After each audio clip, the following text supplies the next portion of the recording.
tonight, no immediate danger. Welcome words for residents of Kelly Lake. Exploding in size. The wildfire near Buckinghorse River grows. And road closure. A wildfire west of Fort Nelson closes the Alaska Highway.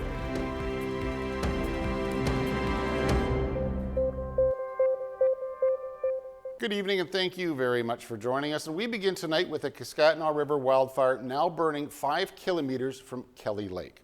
However, the BC Wildfire Service saying tonight the community is not in immediate danger.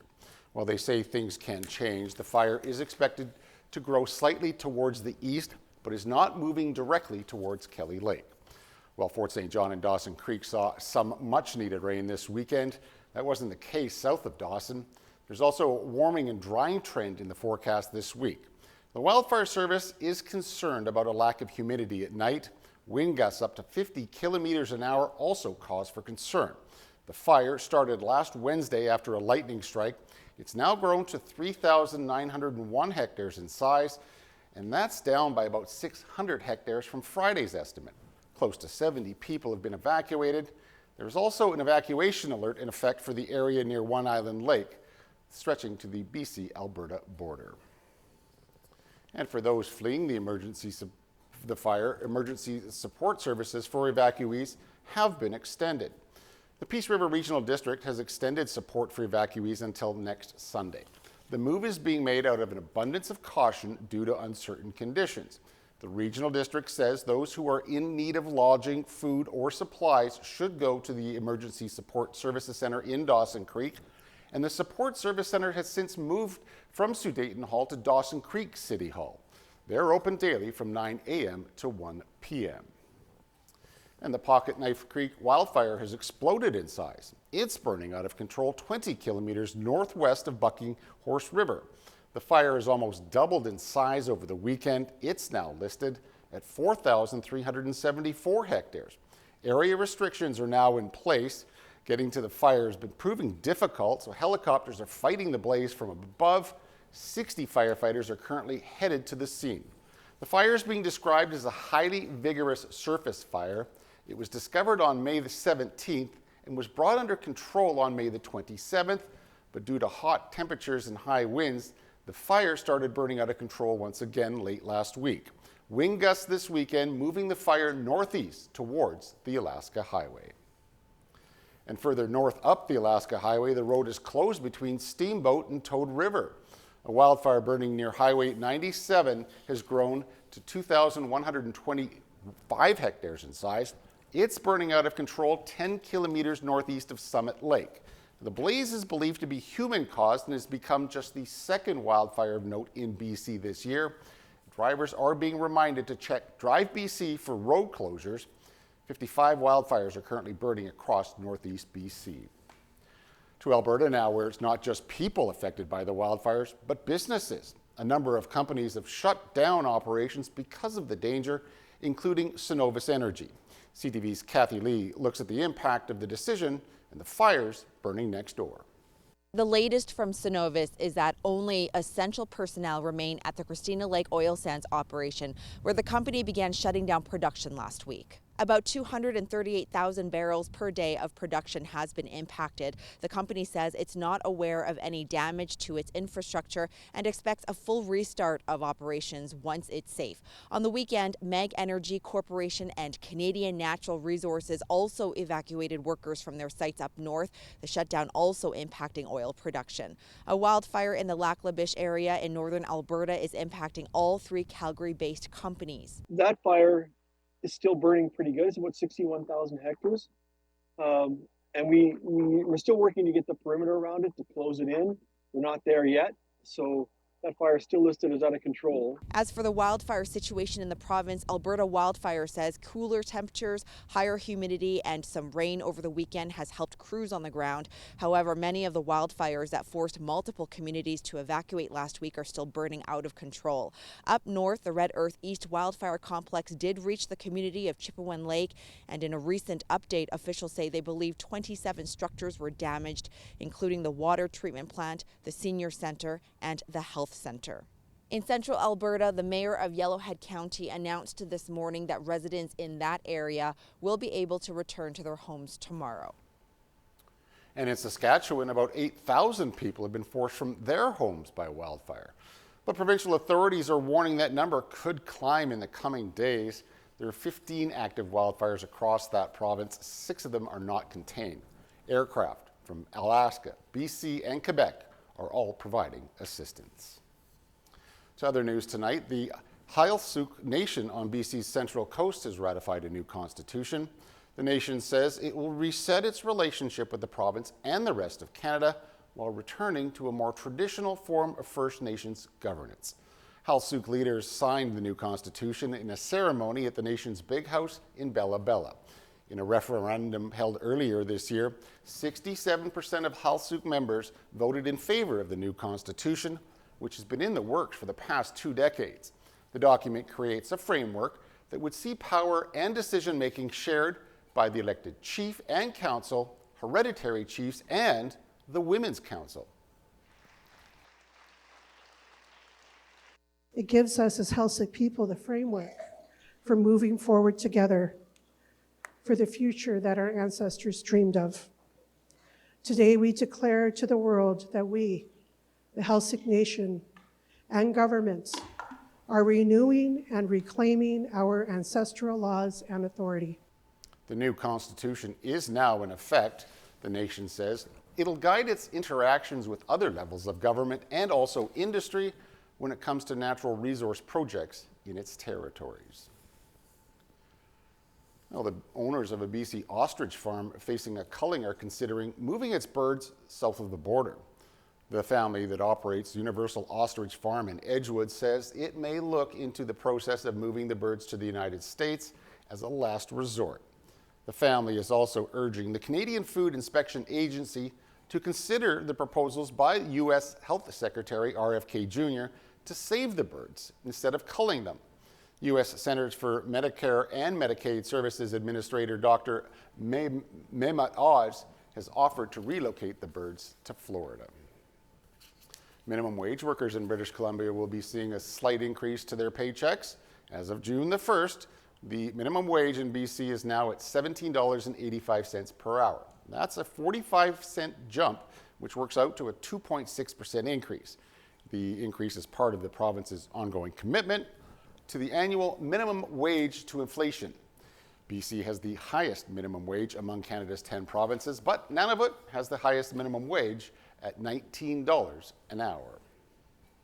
The Bank of Canada is widely expected to hold its benchmark interest rate steady at 2.75% this week. StatsCan says the economy got off to a hot start in the first quarter of the year. It's due mostly because businesses were rushing to get exports over the border before U.S. tariffs took effect. But many economists expect the trade dispute will really start to pressure Canada's economy in the second quarter of this year, and they're warning that keeping borrowing costs high now could come back to bite the central bank later. Another setback in the ongoing labor dispute between Canada Post and its unionized employees. Canada Post has rejected a proposal from the Canadian Union of Postal Workers to send their dispute to binding arbitration. It follows a request from the Crown Corporation to have the Federal Minister of Jobs step in and force its unionized employees to vote on the last contract offer. The union has been in a legal strike position as of May the 23rd, but so far has been opted to ban members from working overtime instead. The union held rallies across Canada this weekend.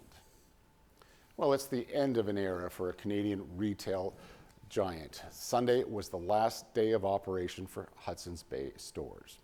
There was almost no merchandise left at the West Vancouver store on Sunday as the hours ticked down on the company's wide closure.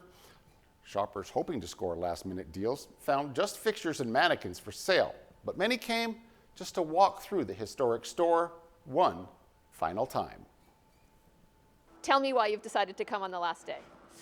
Well, I think it's just because it's such an icon, you know, the Bay, and it's so sad it's closing. So I just want to go in and weep a bit before it's closing. I mean, I've been coming to the Bay for so many years, and it's unbelievable that it's no longer. It is sad, but I mean, the era of the department store is gone. It's now online sales. This is inevitability, right? So, yeah, it's sad, but what do you do with this big store now it's gone, though? What do they do with these empty spaces? I think that's the big question. A Vancouver Island billionaire who owns several shopping malls recently signed a deal to acquire 28 Hudsons Bay store leases across BC, Alberta, and Ontario. But it remains unclear when a new retailer will move into these empty spaces. Amid U.S. President Trump's ongoing tariff threat, Prime Minister Mark Carney and the Premier's meeting today in Saskatchewan. While they are united on knocking down interprovincial barriers, there does seem to be a division on which nation-building projects to pursue. CTV's Judy Trinh explains. Love is in the air. Optimism before a long day of talks. Each premier is championing different nation-building projects. The prairies want pipelines. For Ontario, it's nuclear energy and small modular reactors. Quebec wants money to dig out critical minerals, while the Atlantic provinces want electricity connected to a national power grid. The federal government is looking to add to translate that momentum, those ideas into action. Alberta wants pipelines built across the country to get oil to Asian and European markets. The priority is supported by Ontario, the Territories, and the Maritimes. I'm on the record at some of these meetings saying that what's good for Alberta is what's good for Prince Edward Island. In my opinion, what's best for Canada, let's get that oil to other markets around the world and make sure that we don't rely on the United States all the time. But Quebec and BC are hesitant. We want to focus on shovel-ready thing. There's no proponent at this time. There's no project that is really there to look at. Premier Danielle Smith is showing willingness for compromise and says she supports creating an economic corridor that can get bitumen to shipping ports in northern BC and northern Manitoba. I've got to work with where I think we're going to have the most success. And where I think we'll have the most success right now is working on a corridor between Hudson Bay and Port of Prince Rupert. There is no short list of nation-building projects after this meeting, but after consulting with the premiers, the Prime Minister will have the framework in place to draft legislation to remove federal red tape that clogs interprovincial trade. So far, 33 federal regulations have been cut, with 20 regulations left. Judy Trinh, CTV News, Saskatoon. And as you just saw, BC's Premier is not at the meeting today. In a move aimed at diversifying trade, David Eby has instead departed for a 10-day trip to Asia. Eby says he spoke with Prime Minister Carney before leaving. I've engaged with the Prime Minister about his vision for the country, stronger economy where we stand on our own 2 feet and are less dependent on the United States. And that is very much in line with a vision for British Columbia prospering. The Premier will visit Japan, South Korea, and Malaysia. It comes as Canada and BC look to strengthen ties with other trading partners due to the ongoing tensions with the U.S. Eby says he plans to discuss and promote a range of BC products during his trip, including softwood lumber and LNG. Well, in London, Ontario, defense lawyers for 5 members of Canada's 2018 World Junior team have now all rested their cases. The final witness was called this morning. A police detective spoke about the reopening of the case in 2022 after a civil lawsuit was settled with Hockey Canada and the female complainant. Following the detective's testimony, the 2 remaining defense lawyers said today they have no more evidence to present to the court. The trial is now adjourned until next Monday, when closing arguments are scheduled to begin. The Crown finished its case last week.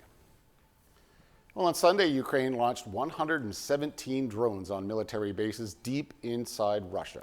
It's one of the country's most sophisticated counter-assaults of the war to date. The drones were smuggled into Russia itself on 18-wheeler trucks. Kyiv targeted Russian strategic bombers in Siberia and elsewhere, according to the Ukrainian officials. One official says strikes were on 4 air bases, hitting 41 Russian warplanes. So far, no word on how many of those were destroyed.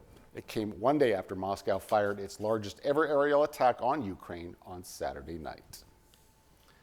The FBI is investigating an attack in Boulder, Colorado as a terrorist act that sent 8 people to hospital. The suspect arrested at the scene has been identified as Mohammed Solomon. Police say a man with a makeshift flamethrower yelled "Free Palestine." He then hurled a Molotov cocktail into a crowd that had gathered to draw attention to Israeli hostages being held in Gaza. Authorities say they believe the suspect acted alone. It comes just over a week after 2 Israeli embassy staffers were shot and killed in the nation's capital. Well, much of Canada could have the opportunity to view the Northern Lights tonight. One forecast shows nearly all of Canada could get a glimpse of the dazzling display. Well, they were incredible here in the Peace region last night. Parts of the Maritime and Southern Ontario will miss out. You'll also need clear skies to avoid city lights as well in order to see them well.